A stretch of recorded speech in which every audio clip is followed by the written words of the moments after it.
dostoy, azimen sizdeyge, ayviya salatçası beğenin, ançıncılge, gayo, pişirilgan yumurta, kılvasa, tuz, pişirilgan servis, pişirilgan kıytıruşka, mayonez gerek. Azı biz bulayda tuya başlayız, algaç servisde tuyayız.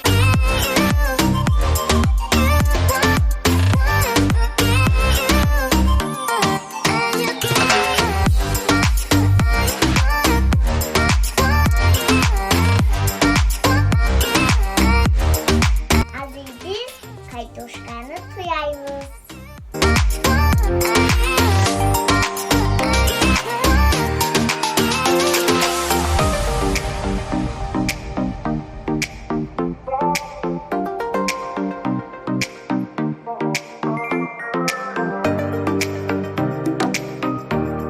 Yemi biz yumurtkanı tuyayız.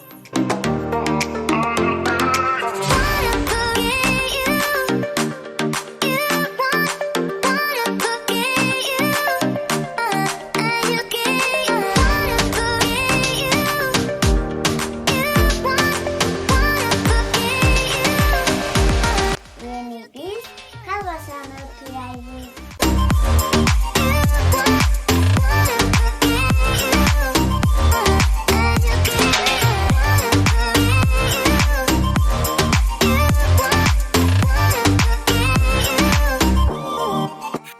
Gayotun sosun acıya aldık.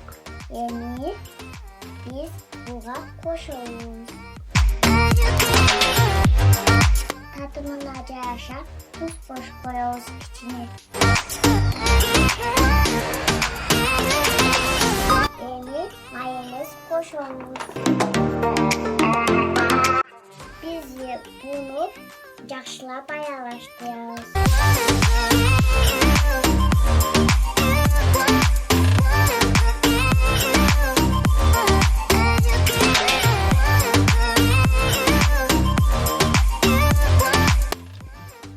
Buna ki bizden salatımız da yayıldı.